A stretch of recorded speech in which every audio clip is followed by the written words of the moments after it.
పెహల్గాం ఉగ్ర దాడి తర్వాత ఎట్లాంటి పరిస్థితులు ఉన్నాయో మనందరికీ తెలిసిందే. అట్లాగే కేంద్రం గూడా ఒక కీలక నిర్ణయం తీసుకుంది.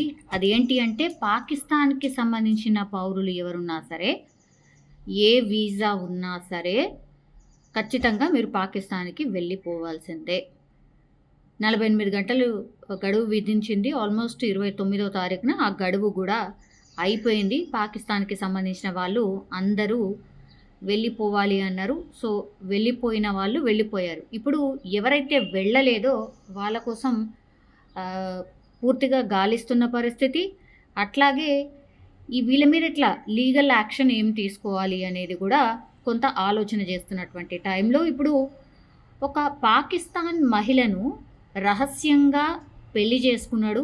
అట్లాగే వీసా గడువు ముగిసినా కూడా ఆమెని ఇక్కడే ఉంచిండు మన సిఆర్పిఎఫ్ జవాన్. ఆయన పేరు వచ్చేసి మునీర్ అహ్మద్.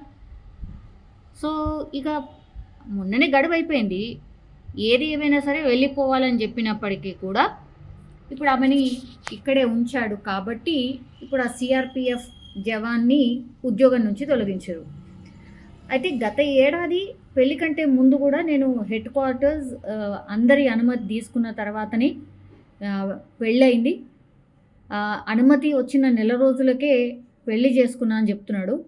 ఇప్పుడు నా ఉద్యోగం తొలగింపు నిర్ణయాన్ని కూడా తాను అంగీకరించను అని కూడా, ఈ నిర్ణయానికి వ్యతిరేకంగా నేను కోర్టుకు కూడా వెళ్తానని కూడా చెప్తున్నాడు. అయితే ఇప్పుడు మొదట్లో ఈ మీడియా ద్వారా నాకు ఈ విషయం తెలిసింది. కొద్దిసేపటి క్రితం నాకు సిఆర్పిఎఫ్ నుంచి కూడా ఒక లేఖ కూడా వచ్చింది. ఇట్లా నీ ఉద్యోగం నుంచి తొలగిస్తున్నాము అనేటువంటిది. ఒక రకంగా మేము షాక్ అయ్యాం. ఎందుకంటే పెళ్లి కంటే ముందు నేను ఒక పాకిస్తానీ మహిళను వివాహం చేసుకోవడానికని మా ప్రధాన కార్యాలయం ఏదైతే ఉంటుందో అనుమతి కోరాను. నాకు అనుమతి కూడా వచ్చింది అని కూడా ఇప్పుడు మునీర్ చెప్తున్నాడు. కానీ ఈ మునీర్ అహ్మద్ విషయంలో ఇప్పుడు సెంట్రల్ రిజర్వ్ పోలీస్ ఒక స్టేట్మెంట్ కూడా ఇచ్చింది. పాకిస్తాన్ మహిళ మినాల్ ఖాన్ను రహస్యంగా వివాహం చేసుకున్నాడు. వీసా గడువు ముగిసిన తర్వాత కూడా ఉద్దేశపూర్వకంగా ఆమెను భారతదేశంలోనే ఉంచిండు అని తొలగించినట్టుగా ఇప్పుడు రిజర్వ్ పోలీస్కి సంబంధించి చెప్తున్నటువంటి విషయం. సో ఇది టోటల్లీ ఒక దేశ భద్రతకు విఘాతం కలిగించడం లాంటిదే అని కూడా అందులో పేర్కొన్నటువంటి పరిస్థితి. కానీ మునీర్ మాత్రం ఏం చెప్తున్నాడు, పాకిస్తాన్ మహిళను నేను వివాహం చేసుకోవాలనే నా కోరికను తెలియజేయడానికి మొదటనే నేను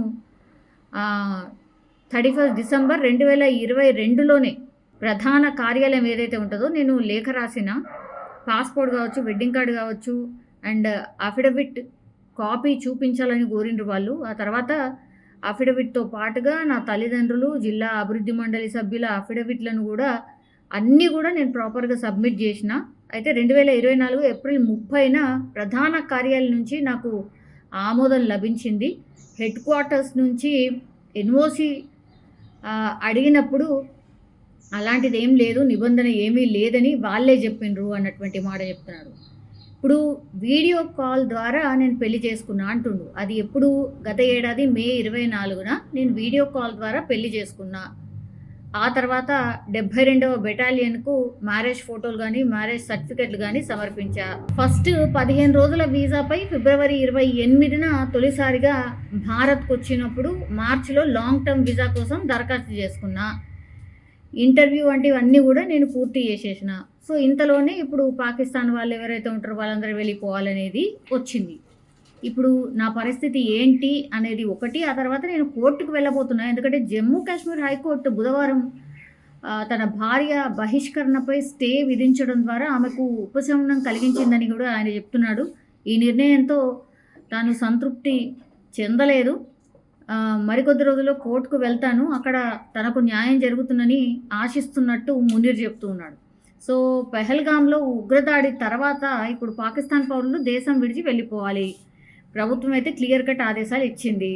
ఇప్పుడు మినాల్ ఖాన్ కావచ్చు, మునీర్ల ఈ ప్రేమ వివాహం ఇప్పుడు వెలుగులోకి వచ్చింది కాబట్టి మరి ఆయనని తొలగించడం అయితే జరిగింది. ఇప్పుడు నెక్స్ట్ ఆయన కోర్టుకి వెళ్తా అంటుండు. మరి కోర్టు అయినా సరే అదే చెప్తుందేమో, అవును కేంద్ర సర్కార్ తీసుకున్నటువంటి నిర్ణయం ఖచ్చితంగా మీరు పంపించాల్సింది, ఆ తర్వాత ఫైట్ జేయాల్సింది అంటుందా? లేకపోతే ఇంకేమంటుందా చూడాల్సిందే. బట్ ఇప్పుడు సీఆర్‌పీఎఫ్ జవాన్ ఒక పాకిస్తాన్ మహిళను మ్యారేజ్ జేసుకోవడం, ఆ తర్వాత నిబంధనలకు విరుద్ధంగా ఆమెను ఇక్కడే ఉంచడం, ఇప్పుడు ఆయన మీద చర్య తీసుకున్నారు. ఆయన ఉద్యోగాన్ని తొలగించడం అయితే జరిగింది.